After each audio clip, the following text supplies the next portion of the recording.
Despite the ever-present threat of rain, the spirits of thousands of Carolina's healthcare system teammates and their families were not dampened in the least at the second annual Family Fun Day, held last Friday at Catawba Meadows Park. Shortly before 5, teammates and their families began arriving for what turned out to be quite a memorable evening. I think it exceeded our expectations this year.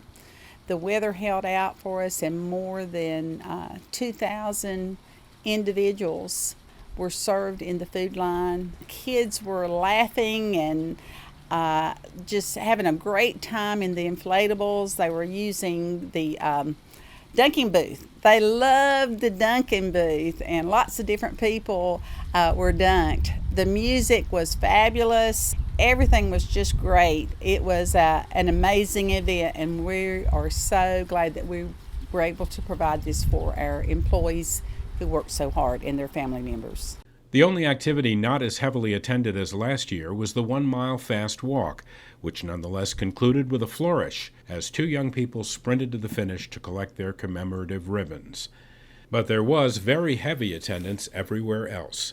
Family Fun Day covered a much larger area of the park this year, with, as Evelyn pointed out, inflatables for the kids, music for the adults, and food, lots and lots of it for everyone.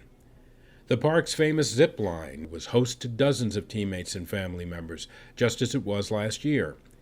But wind and the threat of thunderstorms did put a hold on plans for the hot air balloon, at least at first.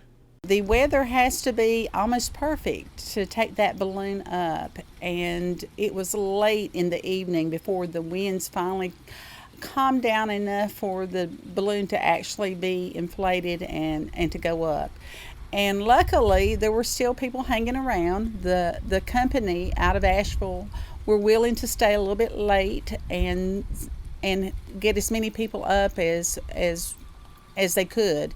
So we actually had probably about 100 people that actually got to go up on brief visits up, and it was just a pretty amazing sight. Family Fun Day will be back for a third go-round in 2016, and we'll have more on that next week.